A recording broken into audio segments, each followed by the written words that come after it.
వారు ఒక ప్రత్యేక చొరవ తీసుకొని ఇస్తూ ఉంటారు. కానీ మీరు దానికి రీపేమెంట్ చేయకపోతే రేపు ఏదైనా అదనంగా వడ్డీ లేదా రుణాలు ఇవ్వాలైనా ప్రయోగాలు చేస్తే అది వైఫల్యమైంది కాబట్టి మీ చేతిలో లిక్విడిటీ అంటే క్యాష్ మీ సంఘాల దగ్గర ఉండకపోవచ్చు, పర్వాలేదు. బట్ కనీసం నెక్స్ట్ 6 months మాకు ఫైనాన్షియల్ ఇయర్లో రెండు విడత చాలా చాలా ముఖ్యమైనవి. మీరు ఫస్ట్ విడతలో ఇవ్వకపోయినా పర్వాలేదు, మేము ఏదో ఒక విధంగా బ్యాంకు వాళ్ళకి సంజాయించి నడుపుతాము. బట్ మీరు సెకండ్ విడతలు కూడా ఇవ్వకపోతే మళ్ళీ మీకు హడతా ఉండదు. వెళ్ళాము, అందులో కొంతమంది మా దగ్గర వచ్చి మేడం మాకు ఫస్ట్ అంటే స్లాబ్ వరకు లేదా బేస్మెంట్ లెవెల్ వరకు కట్టాలంటే ఎంత కొంత మా చేతికి డబ్బు ఉండాలి, మీరు కూలిపోతారు ఒకవేళ మీరు సరైన సమయంలో రీపేమెంట్ చేయకపోతే. అంటే వెంటనే చేయండి అనేది మేము ఎప్పుడూ మీ మీద ఒత్తిడి పెట్టము అండ్ ఎవరు కూడా పెట్టకూడదు. అది శాఖ తరఫున కావచ్చు, కలెక్టరేట్ తరఫున కావచ్చు. కానీ అప్పుడు మెల్లగా మీరు చిన్న షాప్ పెట్టారా, చిన్న రైస్ మిల్, ఫ్లవర్ మిల్, ఏదైతే మీరు ఏం పెట్టారో అది నడవనియండి. కానీ అప్పుడు మీకు ఆదాయం వస్తూ ఉంటుంది కదా. సో దయచేసి రీపేమెంట్ మీద కూడా ఫోకస్ చేయండి, అది ఒకటే. సో చాలా చాలా సంతోషం. కానీ ఇలాంటివి కొత్త మీకు విసిల్బాట్ కల్పించాలంటే మీరు అప్పుడు రీపేమెంట్ చేస్తూ ఉన్నారు. ఓకే,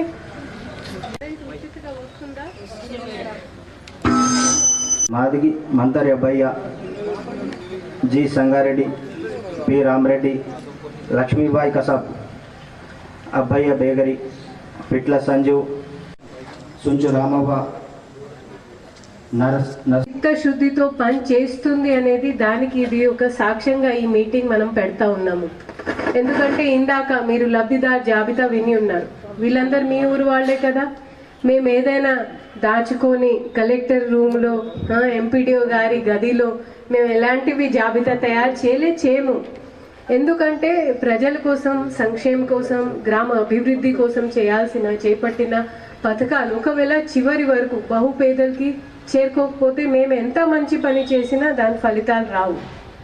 సో ఈ కార్యక్రమంతో మీ అందరితో మేము కోరేది ఏంటంటే, కొంతమంది ఇంద్రమ్మ ఇల్లు లబ్ధిదారు ఇంకా ఆశా వాళ్ళు ఉండవచ్చు, ఉండకపోవచ్చు మీ గ్రామాల్లో. ఇప్పటి వరకు నేను ఇంద్రమ్మ ఇల్లు ఫస్ట్ విడత మంది అయిపోతుంది మార్చ్ ఏప్రిల్లో. దీని తర్వాత ఇది అయినాక ఇంకా సెకండ్ విడతలో ఫస్ట్ మనం చూడాల్సింది ఏంటంటే, గుడిశలలో ఎవరు కూడా ఉండకూడదు, నో హట్స్. మన మొసరా మండలంలో కావచ్చు, నిజామాబాద్ జిల్లాలో కావచ్చు, గుడిశిలాల్లో ఉన్న వాళ్ళు ఎవ్వరు కూడా ఉండవద్దు.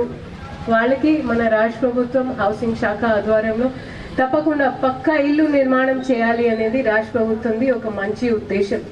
సో దీంట్లో మీ అందరి సహకారం మాకు ఎక్కడ కావాలి? ఏవైతే మేము బెనిఫిషరీ లబ్ధిదారు జాబితా తయారు చేస్తాము, మళ్ళీ మీ ముందు మేము చెప్తాం. దీంట్లో కొన్ని ఒక 1-2% అవకతాలు కావచ్చు, మేము దేవుడు కాదు కదా ఇంకా ఇప్పటి వరకు. దయచేసి మా దృష్టికి తీసుకోనండి. మీ ఆవేశం మాకు వద్దు, మీ ఓపిక మాకు అవసరం. మీరు ప్రశాంతంగా వచ్చి, మీకు ఇప్పుడు సర్పంచ్ గారు కూడా ఉన్నారు, అందుబాటులో ఉంటారు, కార్యదర్శి గారు ఉన్నారు, ఎంపీడీఓ సార్ ఉన్నారు, వారి దృష్టికి తీసుకోనండి. అదేవిధంగా మన రుణమాఫీ విషయంలో కూడా మీ అందరికీ ఒక సాంకేతిక విషయం చెప్తా. ఎందుకంటే రైతుల సోదరులు కూడా ఉన్నారు. ఇప్పుడు అన్న తమ్ములు ఉన్నారనుకోండి, అండ్ పెద్ద మనిషి పేరు మీద భూమి ఉంది. పెద్ద మనిషి పేరు మీద ఉన్న భూమికే రుణమాఫీ జరుగుతుంది 2 లక్షల వరకే. మళ్ళీ అన్న తమ్ముల మధ్యలో గొడవ ఉంటే అది మీ వ్యక్తిగత విషయాలు. కానీ ఆ తండ్రి పేరు మీద ఉన్న భూమికి తప్పకుండా రుణమాఫీ అయింది. మీ ముందే ఆ జాబితా కూడా చెప్పాము. సో ఈ కార్యక్రమం మేము ఎందుకు పెడుతున్నామంటే, గ్రామాల్లో అభివృద్ధి పనులు జరుగుతూ ఉన్నాయి, దీంట్లో మీ భాగస్వామ్యం అండ్ రాష్ట్ర ప్రభుత్వం చిత్తశుద్ధి దీనికి ఒక పునాది వేస్తుంది. ఇంకా బెనిఫిషియరీ ఇంకా అభివృద్ధి కార్యక్రమం మొదలు చేస్తూ ఉన్నాము. దీంట్లో భాగంగా మన ఎడ్యుకేషన్ డిపార్ట్మెంట్ ఆధ్వర్యంలో పిల్లల కోసం అంటే రైట్ ఫ్రమ్ అంగన్వాడీ నుంచి ఇంటర్ వరకు పిల్లలకి బ్రేక్ఫాస్ట్ కూడా మనం ఇది నెక్స్ట్ ఎడ్యుకేషన్ సెషన్ నుంచి మొదలు చేస్తూ ఉన్నాము. అందులో పాలు, రాగి జావలు ఇవి అన్నీ కూడా అందుబాటులో ఉంటుంది. అదేవిధంగా మనకి ఇంకొక రకం బీమా, ఇంద్రమ్మ బీమా కూడా మనకి ఈ ఆర్థిక సంవత్సరం నుంచి మొదలవుతుంది.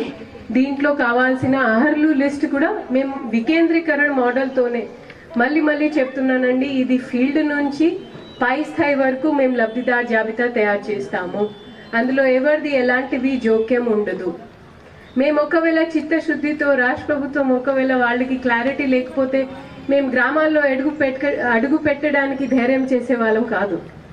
మేము ఎలాంటివి రాష్ట్ర ప్రభుత్వం కానివ్వండి, వ్యవసాయ శాఖ కానివ్వండి, విద్యాశాఖ కానివ్వండి, మీకు ప్రత్యేక హెచ్ఓడీస్ని కూడా మీ మండలానికి ప్రత్యేక అధికారి నియమిస్తూ ఇవి సంక్షేమ పథకాలు తప్పకుండా ప్రజలకి పేదవాళ్ళకి చేరే విధంగా మేము రాష్ట్ర ప్రభుత్వం పని చేస్తూ ఉంది. దీంట్లో మీ అందరి భాగస్వామ్యం ఉండాలి. అండ్ ఇంగ్లీష్లో ఒక సామెత ఉంది, good perfect is the enemy of good. దీన్ని తెలుగులో ఎలా చెప్తారు భయ్? పర్ఫెక్ట్ అంటే రామరాజ్యం. అంటే రామరాజ్యం చేరుకోవాలి అంటే ఫస్ట్ మంచి పని చేస్తూ ఉండాలి. సో ఇప్పుడు మంచి జరుగుతుంది, రామరాజ్యం వస్తుంది, ఏదో ఒక రోజు వచ్చేస్తుంది. సో ఈ మంచి చేసే క్రమంలో దయచేసి మీ అందరు కూడా పాల్గొనాలి. మీ భాగస్వామ్యం మాకు చాలా చాలా అవసరం.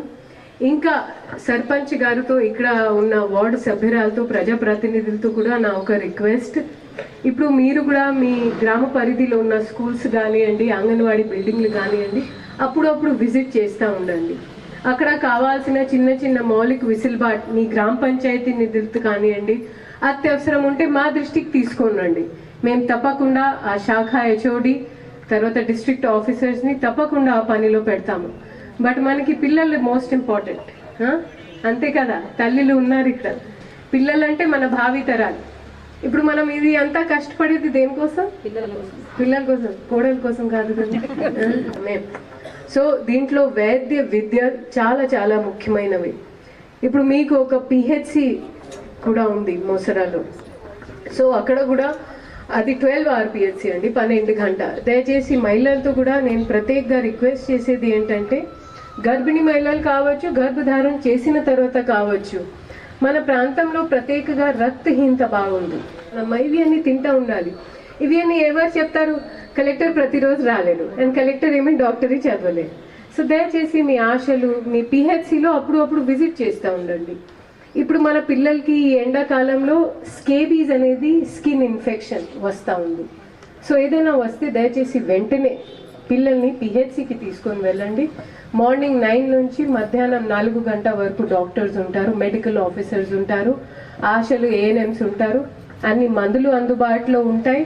ఇప్పుడు ఈ సీజన్లో ఇంకొక సమస్య వస్తుంది అండి, విధి కుక్క కరుస్తాయి, విధి కుక్కలు, కోతులు.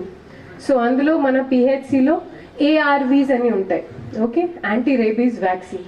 ఒకవేళ ఏదైనా తప్పని పరిస్థితిలో బాగా కరిసింది అంటే మన ఏరియా హాస్పిటల్ ఉంది, అక్కడ ఇమ్యూనోగ్లోబిన్స్ ఇవ్వాలి. బట్ దయచేసి మీరు మీ ఆరోగ్యాన్ని, మీ పిల్లలు, మీ ఫ్యామిలీ ఆరోగ్యాన్ని పక్కన పెట్టి ఏది చేయకండి. మనిషి బతికితేనే కదా ఇంద్రమ్మ ఇల్లు, వార్డు సంక్షేమం చూడండి, మీ ఆరోగ్యం చూడండి, మీ పిల్లలు విద్య వైద్య చూడండి. అండ్ చూడండి ఒకసారి, రండి అమ్మ. మరి కలెక్టర్ వస్తున్నారు అన్నప్పటికీ కూడా సరే, ఓకే. ఇప్పుడు ఎంతవరకు అయింది? పేమెంట్ ఎంత అయింది? పేమెంట్ అమ్మా, ఇది లైన్డ్ వాటర్ అంటే మీరు నింపితే ఎప్పుడో చలి ఉంటుంది అని మీరు బాగా తాగాలి వాటర్ ఎండాకాలం. Okay okay, thank you so much.